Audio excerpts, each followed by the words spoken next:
네, 안녕하세요. 한국청년물류포럼 20기 황재원 이승규입니다. 이렇게 또 영상으로 찾아뵙게 되어서 일단 반갑습니다. 영광이고요. 오늘 소개해드릴 영상은 원산지 관리사 그리고 보세사입니다. 저희 지난 영상에서는 국제무역사랑 무역영어를 소개해드렸잖아요. 국제무역사랑 무역영어는 되게 유명한 자격증이라서 다들 이미 많이 알고 계실 텐데 원산지 관리사랑 보세사는 들어보셨을지라도 사실 주변에서 취득한 사람이 많이 없어요. 저희 운영진 중에 근데 그 두 자격증을 갖고 계신 분이 있더라고요. 그래서 이번 기회에 원산지 관리사 보세사 자격증 소개 리뷰 영상도 준비해 봤습니다. 자, 그러면 우선 원산지 관리사와 보세사가 무엇인지 간단하게 설명을 해드리겠습니다. 우선 원산지 관리사는 국제원산지정보원에서 실시하는 국가공인 민간 자격증입니다. 그리고 이 원산지 관리사의 주요 업무는 원산지 충족 여부를 확인함과 동시에 관리를 하고요. 결정적으로는 원산지 증명서를 발급하는 업무를 하고 있습니다.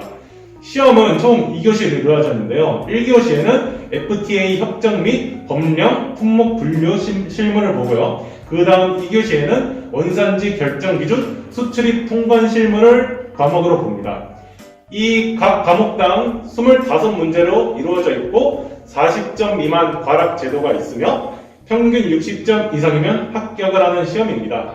원산지 관리사 같은 경우에는 연 2회 시험을 실시를 하고 있는데요. 평균 합격률이 27%라는 약간 비교적 낮은 합격률을 보이고 있습니다. 다음으로 보세사 자격증에 대해서 간략히 소개해 드리겠습니다. 우선 보세사 자격증은 한국관세물류협회에서 진행하는 국가 자격증입니다. 이 보세사 같은 경우에는 보세창고 운영인이 보세창고를 운행하거나 지정 보세구역의 화물관리인이 자신의 보세구역을 세관에서 자율관리 보세구역으로 지정받기 위해 반드시 채용해야 하는 화물관리인을 뜻합니다. 업무는 모두 다 아시다시피 보세관리 업무를 하고 있겠죠. 그 다음 시험에 관해서 말씀을 드리자면 시험은 총 5과목으로 이루어져 있고요. 각각 수출입 통관 절차, 보세구역 관리, 보세 화물 관리, 자율관리 및 관세 벌칙, 그 다음 마지막으로 수출입 안전 관리를 과목으로 이루어지고 있습니다. 각 과목당 25문제씩 출제가 되고 있고요. 40점 미만이면 과락인 제도가 똑같이 있으며 평균 60점 이상이면 합격입니다. 보세사 자격증은 원산지 관리사와 달리 연 1회 실시하고 있고요. 평균 합격률은 23%로 원산지 관리사보다 더 낮은 합격률을 기록하고 있습니다. 그러면 이제 본격적으로 보세사랑 원산지 관리사 자격증에 대해서 소개를 해볼게요. 저희 한국청년물류포럼의 기획부장인 자격증 마스터 이승규 운영진 말씀 한번 들어보겠습니다. 안녕하세요. 저는 국민대학교 빅데이터 경영통계전공 4학년에 재학 중인 청물포 20기 기획부장 이승규라고 합니다.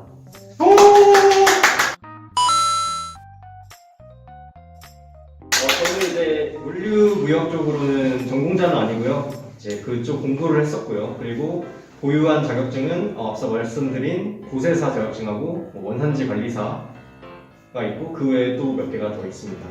그리고 제가 그 자격증을 취득한 이유는 제가 사실 작년까지 그 관세사 전문 자격시험을 공부를 했었어요. 그리고 이제 클래스. 그 공부를 적고 나서 내가 이거 공부를 그래도 어느 정도 했는데 이걸로 무엇을 할 수 있을까 하다가 이거 관련된 자격증이나 다 따보자.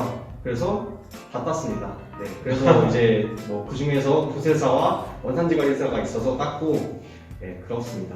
그럼 이제 구체적으로 공부를 하셨는데 공부 기간이 어느 정도 됐나요? 보세사 같은 경우에는 저는 솔직히 말씀드리면은 1주 정도 했어요. 1주 정도. 1주밖에 안 했나요? 야, 뭐야?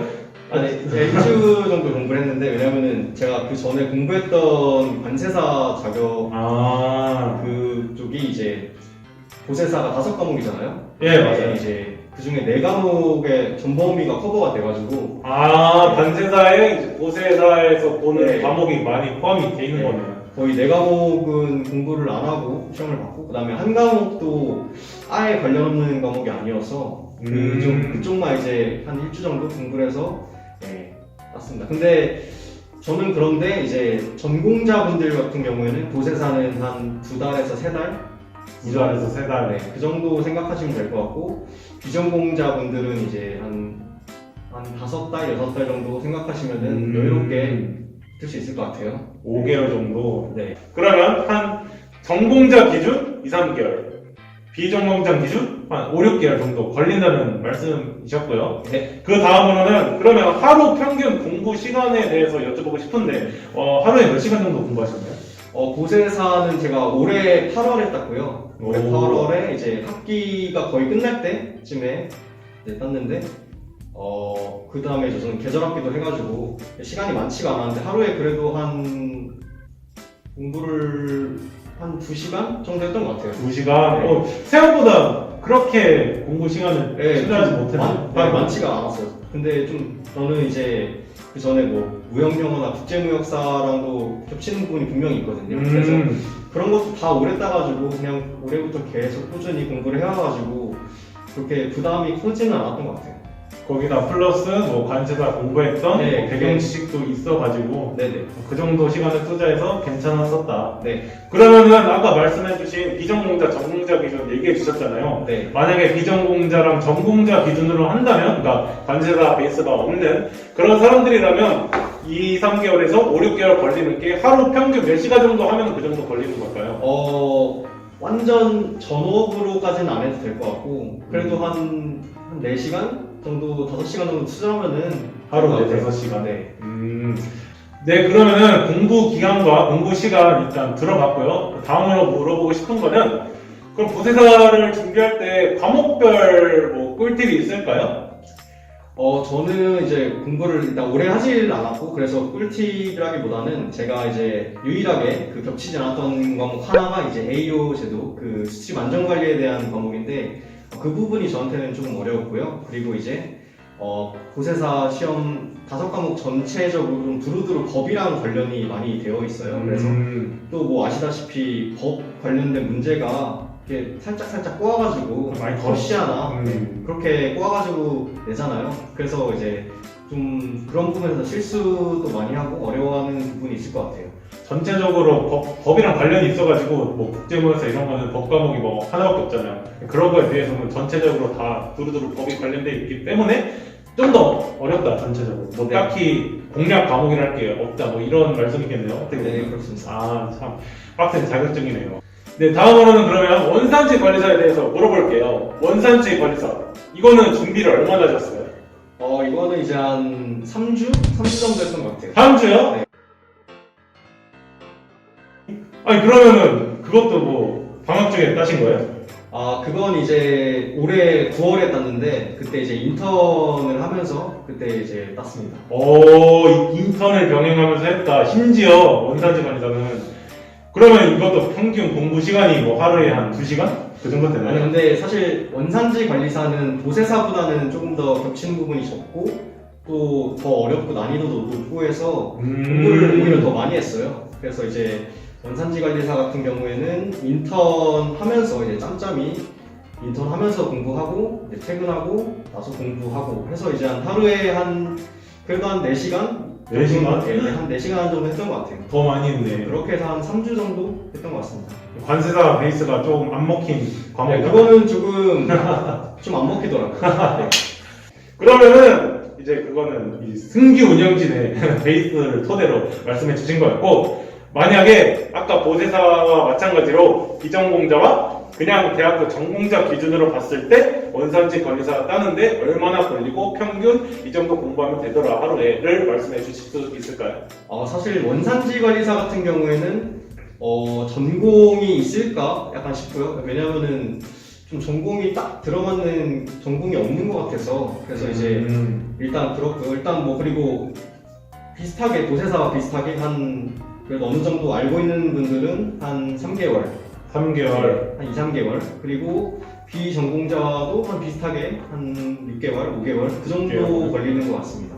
하루에는 한 그러면 하루에도 뭐 마찬가지로 한 5시간 정도 하면은 될 것 같아요. 네. 보세사랑 좀 투자 시간은 비슷하네요, 어떻게 보면. 투자 시간은 거의 비슷한 것 같아요. 알겠습니다. 그러면은 원산지 관리사도 뭐 꿀팁 있을까요? 이것도? 원산지 관리사의 경우에는 정말 처음 보신 분들은 정말 생소해요. 정말 생소하고 어렵고 이거 진짜 해야 돼? 이러다 싶은 게 많이 있거든요. 특별히 생각나는 뭐 개념이나 그런 게 있나요? 사실 뭐 HS 코드 같은 경우에는 저는 관제사를 하면서 이제 먼저 접했지만 아닌 분들은 이거 보고서 와 이거 어떡해, 이거 HS 코드가 이제 이 네. 세상에 뭐 존재하는 거의 모든 것들에 대해서 번호를 부여하는 거거든요. 뭔지 알아요. 네. 그 숫자로 돼 있는 거? 네네. 아, 그거를 뭐 사다니 예. 그렇게 해야 되는데 처음에 저도 이제 그 전에 도시공부 하면서 이거 진짜 다 외워? 다 외우더라고요, 중원분들. 저는 이제 그렇게 해서 미리 맛을 봤지만 그거를 처음 접하는 분들은 그 부분이 정말 어려울 것 같고요. 그리고 이제 원산지 결정 기준이라고 과목이 있는데 네네. 그 과목도 정말 생소해요. 정말 생소한 과목이고 정말 숫자도 많이 나오고 기준도 뭐 영어도 많이 나오고 그리고 국가마다 다 다르고. 그럼 그것도 다 외워야 되는 거네요? 뭐 사실 외워야 되죠. 근데 이제 또 뭐 외우지 않고 전 풀었거든요. 하여튼 정말 생소한 과목이고 어려운 과목이어서 좀 그냥 그거에 질려서 포기를 하시는 분들도 있을 것 같아요. 분명히. 그래서 저는 근데 어렵고 생소한 것과 그 시험에 붙는 것과는 또 다르다고 생각을 하거든요. 이거 좀 명언인데. 또 어렵고 생소할 수는 있는데 이거는 어차피 60점을 넘기는 시험이고 하니까 그치. 약간 여기에 겁먹고 질리고 해서 포기를 안 하셨으면 좋겠습니다. 그게 꿀팁입니다. 지레 겁먹고 포기할 수 있는데 굳이 그러지 않아도 된다. 어차피 평균 60점만 넘으면 되는 시험이기 때문에 그렇게 뭐 어렵긴 하지만서도 겁먹을 필요는 없다. 하면 된다. 이런 말씀입니다. 역시 관세사 짬밥이 괜히 있는 게 아니네요. 전문직 준비한 사람들은 다 이렇게 짬밥이 있더라고요.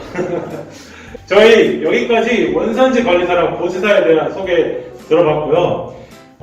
사실 이 두 자격증이 생소할 수도 있는데 이렇게 저희 운영진 중에서 취득하신 분이 계셔가지고 말씀을 들을 수 있어가지고 정말 좋았던 기회였던 것 같습니다. 마지막으로 유튜브 구독과 좋아요 눌러주시고 한국청년물류포럼의 다음 영상에서 뵙도록 하겠습니다. 모두 안녕!